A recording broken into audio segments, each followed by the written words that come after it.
오늘의 말씀을 통해서 우리는 전도자의 마음가짐은 무엇이고 하나님의 사역을 어떤 자세로 해야 하는지를 구체적으로 잘 알 수가 있습니다.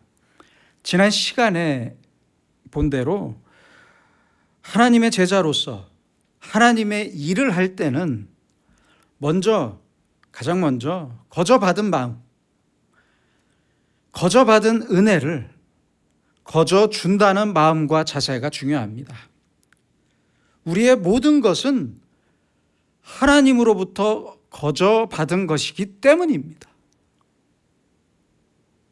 여기에는 우리의 그 어떤 공로나 선행이나 의가 전제될 수 없습니다. 하나님의 은혜를 거저 받았다는 사실에 대한 감사와 감격이 넘쳐서 그 은혜를 거저 주는 것뿐이에요. 거저 주는 거예요.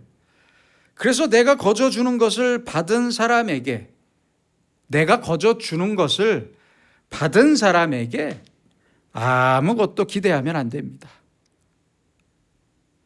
내가 거저 받은 걸 거저 준 것뿐이잖아요. 그래서 우리는 내가 거저 받은 것을 거저 줄 수 있음을 감사하면서 줘야 합니다. 거저 줘야 합니다. 그러면 받는 사람도 감사할 뿐만 아니라 주는 나도 더 큰 감사가 따라오게 될 것입니다. 개인적인 말씀이라 죄송하지만 제 친구 중에 하나는 주위의 모든 사람이 인정하는 효자입니다. 그렇게 부모님에게 정성을 다할 수가 없어요. 참 효자예요, 효자. 그렇게 저와 다른 친구들이 그 친구를 칭찬할 때 그 친구는 이렇게 말하더라고요. 자식 중에 내가 부모님 속을 가장 많이 썩였다. 내가 망나니처럼 살 때도 나를 사랑해 주셨던 부모님의 그 사랑을 생각하면 지금 내가 부모님께 하는 것은 아무것도 아니다. 이렇게 말하더라고요. 어떻습니까? 이 친구는 부모님께 거저 받은 것을 알고 그 감격으로 거저 주는 마음으로 효도하는 거예요. 우리도 그렇습니다. 내가 하나님께 받은 은혜를 거저 주는 마음으로 거저 주는 것입니다. 하나님께 받은 은혜를 내가 생각할 때마다 너무 감사하고 감격스러워요. 그 마음으로 베풀 때 무엇이 아깝고 무슨 대가가 필요하겠습니까? 거저 받은 것을 거저 주는 마음. 예수님께서는 이 마음으로 전도에 임할 것을 명령하셨습니다. 이어서 9절로 10절입니다. 너희 전대에 금이나 은이나 동을 가지지 말고 여행을 위하여 배낭이나 두벌옷이나 신이나 지팡이를 가지지 말라. 이는 일꾼이 자기의 먹을 것 받는 것이 마땅함이라. 이 말씀은 돈 없이 출발해서 필요한 것은 현지에서 직접 조달하라는 말씀이에요. 이것은 거저 주는 마음으로 복음을 전하고 복음을 들은 사람들이 감사한 마음으로 숙식을 제공하면 받으라는 말씀이에요. 사람들 생각에는 선교지에 가서 돈을 주면서 복음을 전하면 훨씬 더 효과적일 것이라고 생각하기가 쉬운데 절대 그렇지 않습니다. 절대 그렇지 않아요. 죄송하지만 선교할 때는 얻어먹을 것이 있으면 얻어먹으면서 선교해야 합니다. 계속 주기만 하면서 복음을 전하면 오히려 역효과가 날 수도 있습니다. 차 한 잔을 얻어먹고 한 끼의 식사를 얻어먹고 저 사람의 집에서 하룻밤에 신세를 지면 전도 대상자와 내가 어떻게 될까요? 심리적인 동질감이 싹트게 됩니다. 친구가 된다는 얘기예요. 전도 대상자들의 공통적인 심리를 보면 정말 은혜로운 말씀을 듣고 나서 나도 감사해서 저 전도자에게, 나를 전도하는 사람에게 식사라도 한 끼 대접하면 더 그 마음이 활짝 열리더라는 거예요. 연구를 해보니까. 그 전도 대상자도 자기도 거저주고 거저 베풀면서 마음이 열리더라는 거예요. 누구나 받을 때는 미안한 마음이 있습니다. 그 미안함 때문에 마음이 위축될 수가 있어요. 쪼그라들 수가 있어요. 그런데 감사한 마음을 서로 주고받을 때는 동료의식이 생기게 됩니다. 그래서 예수님께서는 오늘 말씀에서 금이나 은이나 동을 가지지 말고 배낭이나 두벌 옷이나 신이나 지팡이를 가지지 말라, 이렇게 말씀하신 거예요. 전도자가 많은 돈이나 준비한 것들이 많으면 오히려 전도에 방해가 되기 때문입니다. 또한 일꾼이 자기의 먹을 것 받는 것이 마땅함이라고 말씀하셨어요. 복음을 전하고 나서 복음을 들은 사람이 식사라도 베풀면 함께 먹으라는 말씀이에요. 그래서 사도 바울도 고린도전서 9장 11절에서 말씀했습니다. 우리가 너희에게 신령한 것을 뿌렸은즉 너희의 육적인 것을 거두기로 과하다 하겠느냐. 물론 바울은 이러한 받을 권리를 전부 포기했던 사람이지만 일을 한 사람이 그 수고의 대가를 취할 수 있는 것은 율법도 보장하는 권리였습니다. 권리예요. 그래서 예수님께서 말씀하신 거예요. 일꾼이 자기의 먹을 것 받는 것이 마땅하다. 생활비 정도를 받는 것은 당연하다는 말씀이에요. 그래서 정리하자면 금이나 은이나 넉넉하고 큰 돈을 챙겨가서 선교하지 말고, 그렇게 하지 말고 어렵더라도 전도 대상자들과 경제적으로, 문화적으로 같은 생활의 수준에서 함께 어울리면서 전도하라는 말씀입니다. 계속해서 11절입니다. 어떤 성이나 마을에 들어가든지 그 중에 합당한 자를 찾아내어 너희가 떠나기까지 거기서 머물라. 어떤 목사님이요, 어느 교회 부흥회에 며칠간 설교를 하러 가셨는데 가서 보니까 숙소가 너무 작고 아주 허름한 여관이었답니다.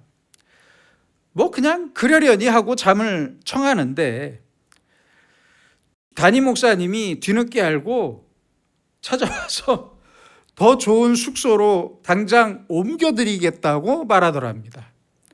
그때 초대받은 목사님이 바로 오늘의 이 11절 말씀을 근거로 괜찮습니다. 옮기지 않겠습니다 라고 말했답니다. 참 멋진 분인 것 같아요. 여러분, 복음을 전할 때 숙소가 크면 어떻고 작으면 어떻습니까? 복음을 전할 때 비싼 음식을 대접받으면 어떻고 짜장면 한 그릇이면 어떻고 라면 한 봉지면 어떻습니까? 라면 한 그릇이면 어떻습니까? 괜찮습니다. 어떤 목사님이나 선교사님들은 사택이 마음에 안 든다고 불평하는 사람들이 있어요. 그런 말을 들을 때마다 저는 개인적으로 참 안타까운 마음이 듭니다. 형편대로 살면 됩니다. 사택 때문에 복음을 전하는 것도 아니고 사택이 좋아야 설교가 좋아지는 것도 아닙니다. 그렇잖아요. 전도자는 전도하러 온 거지 대접받으러 온 것이 아니기 때문입니다. 그렇잖아요. 그래서 예수님께서는 합당한 자를 찾았으면 그 성을 떠날 때까지 계속 거기에 머물라고 말씀하신 거예요. 만약 동네에서 충분히 이런 일이 일어날 수 있죠. 동네에서 제일 잘 사는 부자인 사람이 중간에 와서 이런 누추한 곳에 있지 마시고 더 좋은 우리 집으로 갑시다. 이렇게 옮기자고 말해도 따라가지 말라는 말씀이에요. 이 말씀이. 어떻습니까? 더 좋은 곳으로 따라가면 어떻게 되겠습니까? 내가 이곳에, 전도자인 내가 이곳에 온 목적이 변질되는 것이고, 처음에 방을 내줬던 사람은 그 마음에 상처를 입게 돼요. 그렇잖아요. 대접받으러 온 게 아니니까, 대접받으러 온 것이 아니니까 아주 작고 허름한 집이라도 감사하면서 내가 전할 복음만 전하면 됩니다. 그렇잖아요. 12절입니다. 또 그 집에 들어가면서 평안하기를 빌라. 참 중요한 말씀입니다. 큰 집에 들어가든 작은 집에 들어가든 어느 집에 가든지 그 가정을 위해서 복을 빌라는 거예요. 기도하라는 말씀입니다. 기도. 그런데 13절에 재밌는 말씀이 있습니다. 그 집이 이에 합당하면 너희 빈 평안이 거기 임할 것이요. 만일 합당하지 아니하면 그 평안이 너희에게 돌아올 것이니라. 참 재밌는 말씀이에요. 내가 복을 빌었는데 그 집이 내가 빈 복을 받을 만하면 복이 임할 것이고, 아니면 그렇지 않다면 복을 빈 내가 그 복을 받게 될 것이라는 말씀이에요. 여러분, 이제 머릿속에 계산기를 넣고 다시 생각해 봅시다. 그러면 우리는 어떤 집에서 복을 빌어야겠습니까? 가능하면 복을 못 받을 집에서 복을 열심히 더 빌어야 돼요. 그렇잖아요.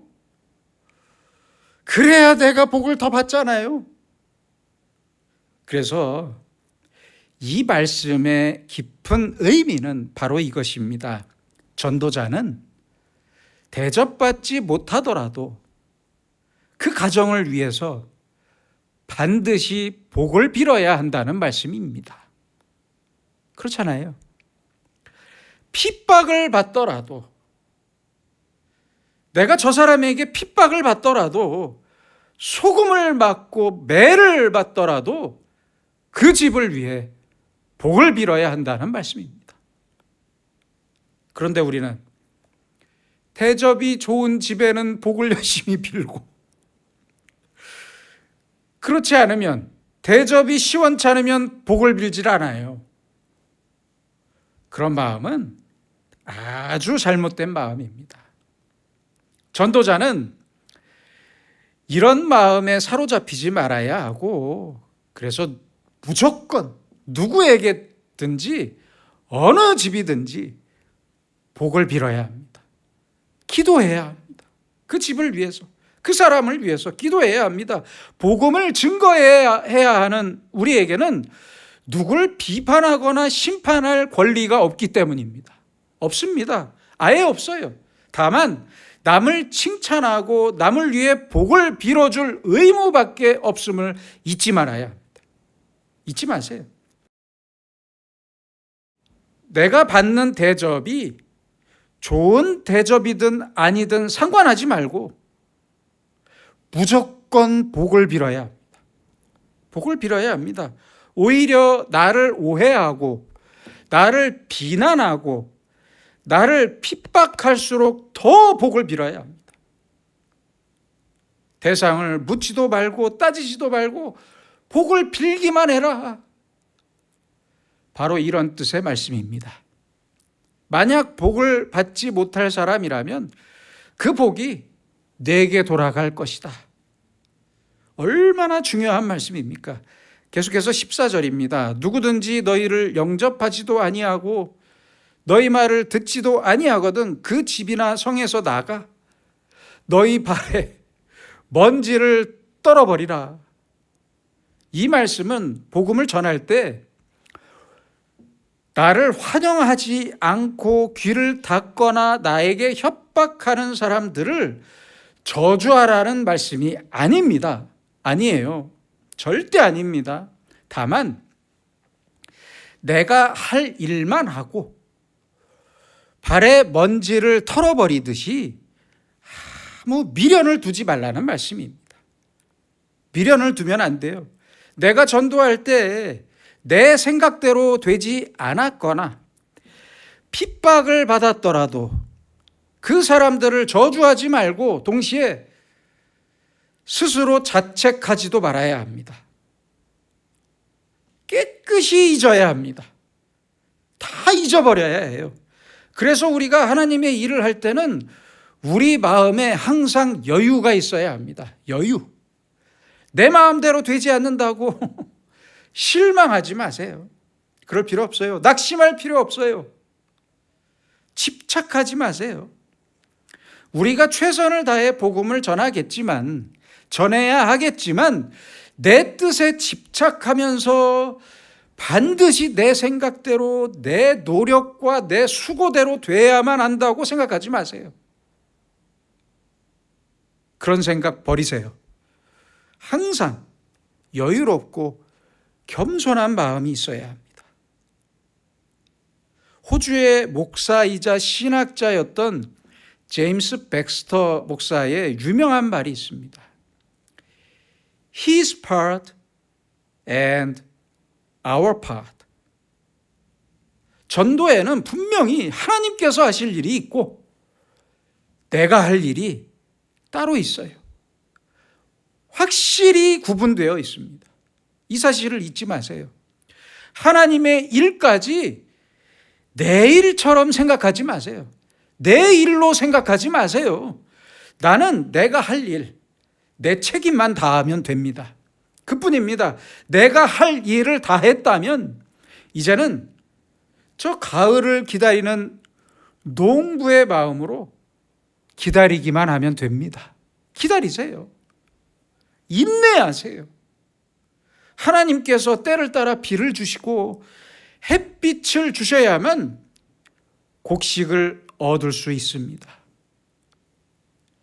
내가 했던 수고라고 해봐야 우리가 아무리 열심히 수고를 했다고 해봐야 하나님께서 태풍 한번 부시면 다 쓰러지는 거예요. 그 정도 수고밖에 안 돼요. 우리가 하는 수고는.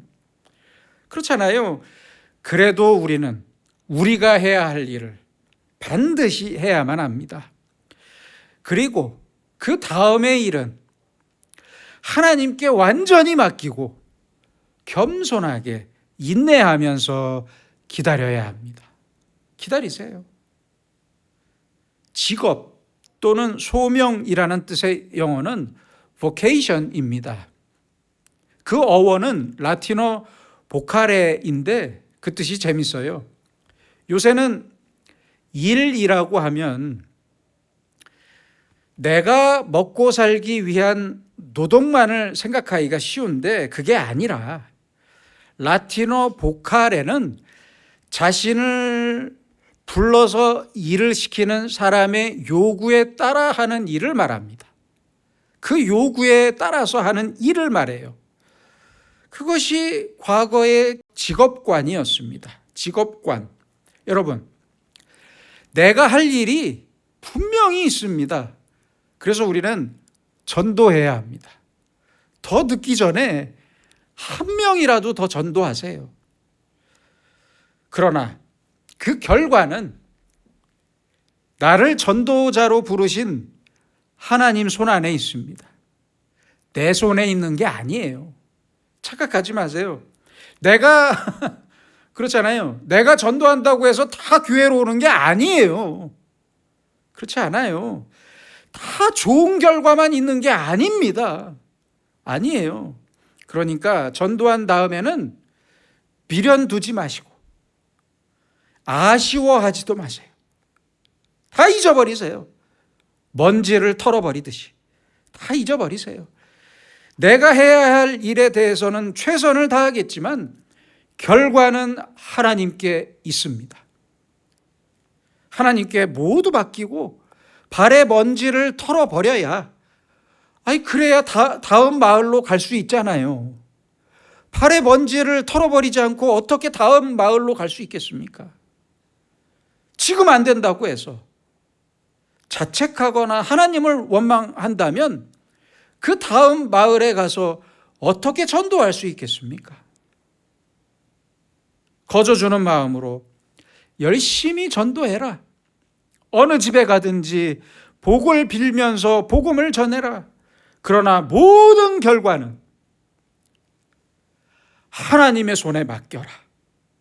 바로 이것이 오늘 말씀하시는 예수님의 말씀입니다. 내가 해야 할 일은 내가 당연히 하고 아주 열심히 해야겠지만 아무것도 욕심 부리지 말고 모든 결과는 겸손히 하나님께 맡겨야 합니다. 전도라는 나의 일, 나의 수고 뒤에, 내 수고 뒤에 하나님께서 잃어버린 양을 찾으시고 그 다시 찾은 양에게 시련과 은혜를 주실 것이고 하나님의 자녀로 자라게 하실 것입니다. 그건 내가 할 일이 아니에요. 하나님께서 하실 일이에요.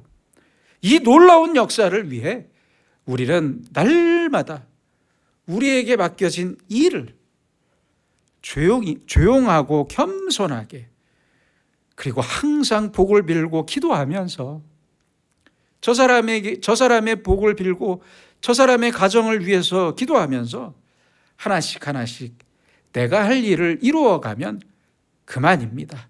기도하겠습니다.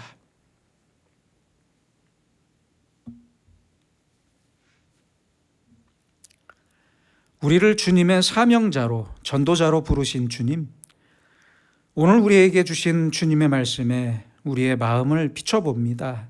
내가 마땅히 빌어야 할 복을 남을 위해 겸손히 빌어왔는지, 조금의 불편 때문에 더 좋은 대접을 바라면서 변덕을 부리지는 않았는지, 내 생각과 고집에 빠져 하나님께서 하실 일까지 넘보면서 스스로 넘어지지는 않았는지를 겸손히 돌아봅니다.